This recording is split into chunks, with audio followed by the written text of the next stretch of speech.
Hi మామ. బయట అయితే కనుక వాన మామూలుగా పడట్లేదు, అందుకని చెప్పి నేనైతే కనుక చలికి ఇది పెట్టేశాను. ఎలా ఉందో మీరే కామెంట్ చేయండి, నాకు సెట్ అయిందా లేదా అని చెప్పేసి. ఈ వీడియోలో నేను డీటెయిల్గా చెప్దాం అనుకుంటున్నాను మామ. 8th వీక్ ఓటింగ్ అనాలసిస్ అయితే కనుక మామూలుగా లేదు.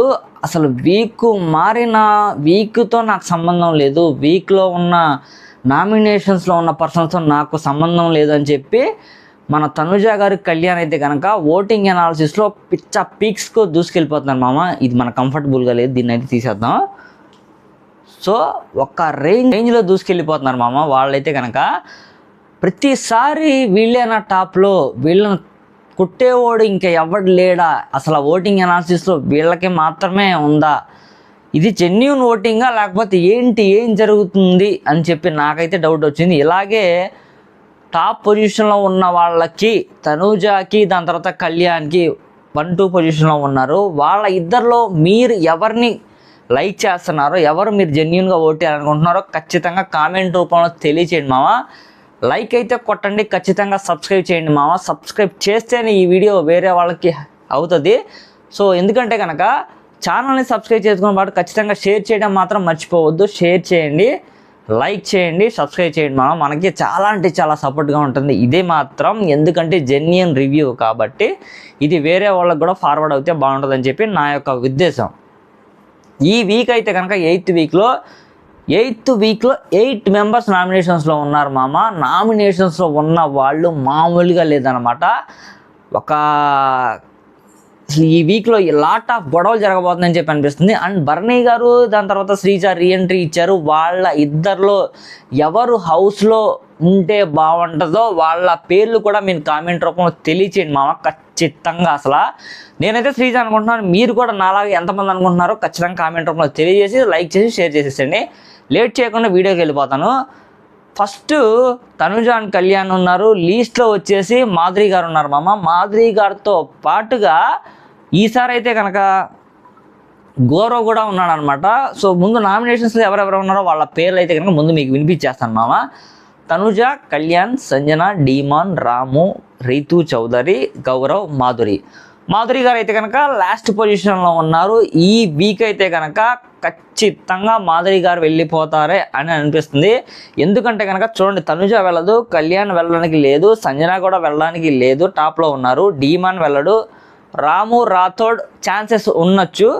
సో రీతు చౌదరి, గౌరవ్, మాధురి ఈ వీక్లో అయితే కనుక వీళ్ళు నామినేషన్స్లో ఉన్నారు మామ. ఇక్కడ నేను మాధురి గారు వెళ్ళిపోవడానికి ఎందుకు ఛాన్సెస్ ఉన్నాయని చెప్తున్నానని చూడండి. బర్నీ గారు హౌస్లోకి ఎంటర్ అయ్యారు, వచ్చి రాగానే ఆయనతో క్లోజ్గా మాట్లాడారు. ఇక్కడ తనుజ ఎవరైతే ఉన్నారో, తనుజ రాజు అని చెప్పి పక్కన తిరిగి తనుజ బర్నీ గారు రాగానే అసలు మాధురి గారితో మాట్లాడకుండా ఓన్లీ బర్నీ గారితో ఉన్న విషయాన్ని అయితే కనుక మన మాధురి గారు జీర్ణించుకోలేకపోతున్నారు. హౌస్లో మేబీ బర్నీ గారు ఉంటే కనుక తనుజాకి, మాధురికి బిగ్ బ్లాస్ట్ అయితే మామూలుగా ఉండదన్నమాట. ఆల్రెడీ నిన్న ఈవినింగ్ జరిగింది గొడవ అయితే కనుక. సో ఇలా మనుషులు వచ్చి, జనాలు వచ్చిన సందర్భాన్ని బట్టి ప్లేట్లు మార్చేస్తూ ఉంటారు. అసలు ఏంటి అని చెప్పి అన్నట్టుగా వాళ్ళిద్దరు క్లాష్ వస్తుంది అనమాట. సో ఏదైతే క్లాష్ వచ్చిందో ఆ క్లాస్ రావడానికి కూడా రీజన్ ఏంటంటే చపాతీలు చేస్తూ ఉంటారు మామ. చపాతీలు చేస్తున్న దాని దగ్గర సో ఇంత లావు చేస్తే ఏమైనా కంప్లైంట్ ఇస్తే నేనే ఆన్సర్ చేసుకోవాలి కానీ అంటే సో వేరే వాళ్ళని పెట్టుకొని చెప్పి మాధురి గారు అంటుంది అనమాట. అలా అయితే చెప్పాలి కదా, ముందు నేను చేస్తానంటే నేనే హోటల్లో చపాతీలు చేసి రాలేదని చెప్పి మాధురి గారు అంటుంది. మాట పెరిగి అక్కడైతే కనుక కొంచెం గొడవ అయితే కనుక పెద్దగానే దారి తీస్తుంది అనమాట. అక్కడ ఉన్న గౌరవ్కి, నిఖిల్ కూడా చెప్తా ఉంటారు అనమాట, ఇలా మనుషులు రాగానే అసలు మాట్లాడడం అనేసింది అది అని చెప్పి బాధతో చెప్తుంది. మరి ఎలా చెప్పిందో అర్థం కాదు. ఆ మాట నిజమే, సమయం సందర్భాన్ని బట్టి తనుజ అయితే కనుక జనాల్ని వాడుకోవడం దెట్ట, ఆ మాట వాస్తవం. ఒకసారేమో ఇమాన్యుయల్ సపోర్ట్ లేనిది నేను ఉండలేనంటుంది, ఇంకోసారి బర్నీ గారి సపోర్ట్ లేనిది నేను ఉండలేనంటుంది, ఇప్పుడేమో మాధురి సపోర్ట్ తీసుకుంటుంది.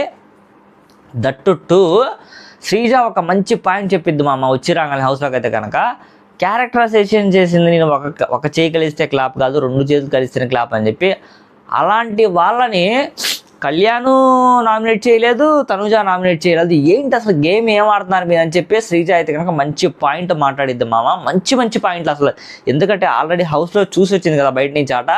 సో ఏ పాయింట్స్ గట్టిగా పట్టుకుంటే బాగుంటుంది అని చెప్పి తనకైతే తెలుసు కాబట్టి క్లియర్గా ఆ పాయింట్స్ మీద ఫైట్ చేస్తుంది తనైతే కనుక.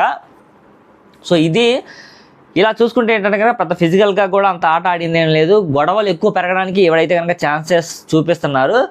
సో ఈ వీక్ మేబీ ఎవిక్టెడ్. గుర్తుపెట్టుకోండి మామ, నేను ఈ వీడియో మీరే చెప్తారనమాట. సండే భయ్యా నువ్వు చెప్పావు, Rafi day to day vlogs ఛానల్లో రఫీ భయ్యా చెప్పాడు, ఖచ్చితంగా అతను జెన్యూన్ రివ్యూ ఇస్తున్నానని చెప్పి మీరే చెప్తారు మామ. మాధురి గారు కానీ రాము కానీ ఖచ్చితంగా ఇద్దరైతే ఎవిక్టెడ్ అయిపోతారు. దట్టు టు బర్నీ గారు అయితే కనుక వచ్చిన రీఎంట్రీ ఇద్దరిలో శ్రీజ వాళ్ళలో బర్నీ గారు వెళ్ళిపోతారు. దీని మీద కూడా ఒక వీడియో చేద్దాం టైం తీసుకొని, ఎవరు ఉంటే బాగుంటుంది ఎవరు వెళ్ళిపోతే బాగుంటుంది అని చెప్పి ఒక 5 to 10 minutes కూడా ఒక వీడియో చేస్తాం మామ. గౌరవ్ గుప్తా, యాక్చువల్లీ గౌరవ్ గుప్తా ఏంటంటే ఫిజికల్గా ఫిట్నెస్ ఉంది కానీ మనోడైతే కనుక ఆటపరంగా డల్గా ఉన్నాడు, అంత గేమ్ లేదు, వేరే వాళ్ళతో మాట్లాడడం కానివ్వండి, అంత కలిసిమెలిసి ఉండడం కానీ చేయట్లేదు, తక్కువ. దట్టు సుమనాన్నతో క్యాప్టెన్సీగా ఉన్నప్పుడు అసలు క్యాప్టెన్సీ టాస్క్కి అర్హుడు అన్నట్టుగా కూడా అట్లీస్ట్ బిహేవ్ చేయలేదు. హౌస్లో నార్మల్గా ఎవరైతే ఉన్నారో వాళ్ళతో పాటుగా ఈక్వల్గా బిహేవ్ చేశాడని నాకైతే అనిపించింది. మీకు కూడా ఎంతమంది వచ్చిందో కామెంట్ రూపంలో తెలియజేయండి. సో రీతూ చౌదరి గురించి చెప్పాలంటే డే 1 నుంచి తను ఏంటంటే కనుక ఇప్పుడు తనుజ యొక్క గేమ్ ఆట విధానం ఏంటి, ఒకళ్ళని ఎవరైతే హౌస్లో మంచిగా ఉన్నారో వాళ్ళతో రిలేషన్ పెట్టుకొని వాళ్ళని అడ్డు పెట్టుకొని వాళ్ళని ముందుంచి తను వెనకైతే కనుక సేఫ్ గేమ్ ఆడుతుందని చెప్పి నా యొక్క పర్స్పెక్టివ్. ఈవిడైతే కనుక ఆయేషా గారు చెప్పినట్టు, రమ్య చెప్పినట్టు డీమాన్ అడ్డు పెట్టుకొని ఆట ఆడుతున్నావు నువ్వు అని చెప్పారు. ఆ పాయింట్ మాత్రం వాస్తవమే. ఎందుకంటే కనుక డీమాన్కి మంచి స్ట్రెంగ్త్ ఉంది, మంచి ఆటగాడు. తనైతే కనుక కెప్టెన్సీ కంటెంటర్లో మంచి ఆటలాడారు. సో డీమాన్తో కొంచెం రిలేషన్లో ఉండి, అది లవ్ అయినా అవ్వచ్చు, ఫ్రెండ్షిప్ అయినా అవ్వచ్చు, ఆ రిలేషన్స్తో ఉండి డీమాన్ యొక్క ఆటని కూడా తొక్కేస్తుంది రీతూ చౌదరి అన్న విధానంలో ఉందన్నమాట. యాక్చువల్లీ డీమాన్ పవన్ అయితే కనుక తనతో మాట్లాడట్లేదు ప్రజెంట్ అయితే కనుక సిచ్యువేషన్. ఎందుకంటే కనుక ఆ చీట్స్, అదే మన కెప్టెన్సీ కంటెంటర్లో గ్యాంగ్స్టర్స్, దాని తర్వాత గ్యాంగ్ లీడర్స్ జరిగిన టాస్క్లో రీతూ చౌదరి డీమాన్కి డబ్బులు ఇస్తుంది ఎప్పుడు వేరే వాళ్ళకి అందరికీ, అంటే తనకి సపోర్ట్ చేసే వాళ్ళు ఎవరో అని చెప్పి సేఫ్ గేమ్ ఆడి రాము రాతతో చివరి దాకా ఉందామని చెప్పి తనతో మాట్లాడుకొని, సరే ఇంకా ఇచ్చేద్దాం లేరా బాబు అని ఇచ్చేసి డీమాన్కి ఇచ్చేసిన తర్వాత ఏమో డీమాన్ పవన్ అడుగుతాను, ముందే అడిగితే ఇచ్చేదానివా, అన్ని డబ్బులు ఇచ్చేదానివా అంటే ఏమో అడిగితే నువ్వు ఇచ్చేదాను అన్న మాట డీమాన్ పవన్ అయితే ఫుల్ ఫైర్ అయ్యాడు ఆ మాట మీద. ఆ క్లాష్ స్టిల్ సాటర్డే జరిగిన clash, Saturday, Sunday, Monday, Tuesday, Wednesday 5 days still రాత్రి కూడా పెద్ద గొడవ జరిగింది వాళ్ళకైతే కనుక. దాని గురించి మామూలుగా లేదనమాట, వేడిగా ఉంది ఈ టాపిక్ అయితే కనుక. సో రీతూ చౌదరి కూడా వెళ్ళిపోయిన ఆశ్చర్యం అసలు. ఎందుకంటే డీమాన్ పవన్ బర్నీ గారి తర్వాత శ్రీజ వచ్చిన టాస్క్లో ఒక ఫిజికల్ టాస్క్ పెడతారనమాట. ఆ టాస్క్లో డీమాన్ పవర్ ఆడతాడు మామ, ఎర్రకుంపుడు అనమాట. మనం నైట్ బస్ చేస్తాను ఒక వీడియో, ఆ నైట్ బస్ వీడియోలో ఉంటుంది, డీటెయిల్గా దాని గురించి చెప్తాను. ఇంకా కొంతమందికి గొడవలు జరిగినాయి. మాధురికి తనుజాకి జరిగిన గొడవ, దాని తర్వాత దివ్యాకి తనుజాకి జరిగిన గొడవ, సుమన్కి దాని తర్వాత కళ్యాణ్కి జరిగిన గొడవ, చాలా ఉన్నాయి క్లాషెస్. మామూలుగా లేవన్నమాట, పీక్స్ ఒక రేంజ్లో జరిగినాయి అనమాట. దాని తర్వాత రీతూ చౌదరికి డీమాన్ పవన్కి జరిగిన గొడవ, క్లాషెస్ నిన్నైతే కనుక మామూలుగా జరగలేదు మన గొడవ. వాళ్ళు వచ్చిన దగ్గర నుంచి హౌస్లో ఒక్కొక్కటి గొడవలు జరుగుతూనే ఉన్నాయన్నమాట, పీక్స్లో ఉందన్నమాట. సో దీంతో పాటుగా డీమాన్ పవన్ రాము రాథోడ్ కూడా ఉన్నాడు కదా, తన గురించి మనం చెప్పాము. తనైతే కనుక ఓకే బ్యాలెన్స్డ్ ఆడుతున్నాడు కానివ్వండి, అంత క్రేజ్ లేదు, అంత ఫ్లాపు లేదు, మనోడైతే కనుక సేఫ్. డీమాన్ పవన్కి అయితే కనుక మంచి భూమి ఉన్న పాయింట్ మామ, తనని అప్రిషియేట్ చేయాల్సిన విషయం. నేను అనుకోవడం డీమాన్ పవన్ గ్రాఫ్ అయితే కనుక ఈ లెవెల్కి వెళ్ళిపోద్ది, ఇంకా డౌటే లేదు. మామూలుగా ఆడలేదు మామ మనోడైతే కనుక ఆట, అబ్బా సూపర్ మచ్చా అన్నట్టు అనిపించాడు అనమాట. ఒకడిని పట్టుకోవడమే కష్టం, అది ఒక బలవంతుడు ఇద్దరు బలవంతుడిని పట్టుకోవడం ఎంత కష్టమో ఆలోచించండి. జెన్యున్గా ప్రాక్టికల్గా అది పట్టుకుంటేనే తెలుస్తుంది. ఒక పక్క ఏమో కండాలు దిట్ట తిరిగిన వీరుడు బాహుబలి అంత కట్అవుట్ ఉన్న నిఖిల్, ఇంకో పక్క ఏమో బర్నీ గారు. బర్నీ గారిని అయితే కనుక కాలుతో మెడేసేస్తాడు, గౌరవం అయితే కనుక గట్టిగా చేతులతో పెట్టేసుకుంటాడు. ఇద్దరిని ఆపాడు మామ, అసలు మామూలుగా లేదనమాట, సూపర్గా ఆడాడు మామ డీమాన్ పవన్ అయితే కనుక. ఈ సీను డీమాన్ పవన్ అయితే కనుక వేరే లెవెల్కి తీసుకెళ్ళిపోతుంది నేను ఎక్స్పెక్ట్ చేస్తున్నాను. మీరు కూడా మీరు చెప్పింది కరెక్టే సార్ అని అనుకున్న వాళ్ళు ఖచ్చితంగా లైక్ చేసి సబ్స్క్రైబ్ చేయడం మాత్రం మర్చిపోవద్దు మామ. జెన్యూన్ ఏదైనా సరే జెన్యూన్ అంతే. సో దీంతో పాటుగా సంజనా గర్లాని గారు ఆల్రెడీ ఈ వీక్ అయితే కనుక పాపం సంజనా గర్లాని గారికి ఇన్విజిబుల్ కోటేసేసారు. ఆవిడ మాట్లాడడానికి లేదు, ఆవిడ ఓన్లీ మోగ సైకిలే. దట్టు ఏంటంటే ఆవిడ దండోరాలు వేసుకుంటా తిరుగుతుంది, దండోరాలు అనమాట. సో ఆవిడ ఈ వీక్ అయితే కనుక గొడవలు పెట్టడం అని చెప్పి కొన్ని చోట్ల చూసింది. ఇమాన్యుల్ వచ్చి వార్నింగ్ ఇస్తాడు.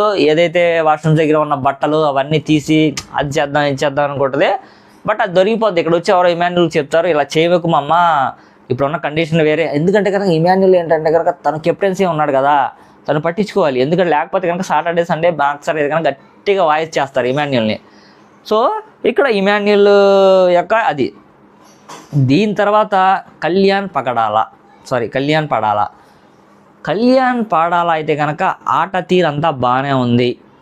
కాకపోతే కొన్ని పాయింట్స్ పెట్టింది శ్రీజ వచ్చి, నువ్వు క్యారెక్టరైజేషన్ చేసినా నువ్వు వాళ్ళని నామినేట్ చేయలేకపోయావు, నువ్వు సేఫ్ గేమ్ ఆడావు, తనుజాని నామినేట్ చేయకుండా సంజనాని ఎందుకు నామినేట్ చేసావు అన్న పాయింట్ మీద మనోడికి కొంచెం నెగిటివిటీ క్రియేట్ అయింది. కాకపోతే తను ఆలోచించి ఆడుతున్నాడని చెప్పి జెన్యున్గా అని చెప్పి నాకైతే మనస్ఫూర్తిగా అనిపిస్తుంది. ఫైనల్లీ తనుజ మామ ఇంకా 2 వీక్స్ వస్తారు. తనుజ అయితే కనుక ఖచ్చితంగా ఎలిమినేట్ అయిపోవడానికి ఛాన్సెస్ ఎక్కువగా ఉన్నాయి. టాప్ 5లో తనని నుంచోబెట్టుకుంటూ వస్తున్నారులే కానివ్వండి, తనైతే కనుక టాప్ 5లో ఉండే ప్లేయరే కానివ్వండి. జెన్యున్గా చెప్పుకోవాలంటే తనకి అంత సత్తా లేదు. టాప్ 5లో ఉండాల్సిన ప్లేయర్స్ చాలామంది ఉన్నారు తనతో పోల్చుకుంటే. ఈవెన్ దివ్య నిఖిత ఉండొచ్చు టాప్ ప్లేయర్లో, సంజన ఉండొచ్చు. సో ఇలా చూసుకుంటే ఏంటంటే కదా టాప్ 3 ప్లేయర్స్ అయితే కనుక కళ్యాణ్, దాని తర్వాత డీమాన్ పవన్ ఉంటాడు ఖచ్చితంగా. డీమాన్ పవన్ నేను అనుకోవడం, ఇంకా ఇమాన్యుల్. టాప్ 3 అయితే వీళ్ళు ఉంటారు. టాప్ 4లో తనుజ ఉంటుంది, టాప్ 5లో సంజన ఉండొచ్చు అని చెప్పి నేనైతే ఎక్స్పెక్ట్ చేస్తున్నాను. టాప్ 5 అయితే వీళ్ళే. ఫినాలే అయితే కనుక ఖచ్చితంగా కళ్యాణ్కి వస్తుంది, డ్యామ్ షూర్ పక్కా. లేకపోతే కనుక డీమాన్ పవన్ వీళ్ళిద్దరిలోనే ఉంటుంది 100% మ్యాక్సిమం ఉంటుంది. ఇది నా యొక్క 8th వీక్ నిన్నటి వరకు నేను చూసిన ఓటింగ్ అనాలిసిస్ ఏదైతే ఉందో దాని గురించి ఇది రివ్యూ మామ. మీకు నచ్చిందని అనుకుంటున్నా. నచ్చితే కనుక మన ఛానల్ని ఖచ్చితంగా సబ్స్క్రైబ్ చేయండి మామ. మనకి చాలా అంటే చాలా సపోర్ట్గా ఉంటుంది. ఓకేనా? Thank you so much. Next వీడియోలో కలుద్దాం. బాయ్.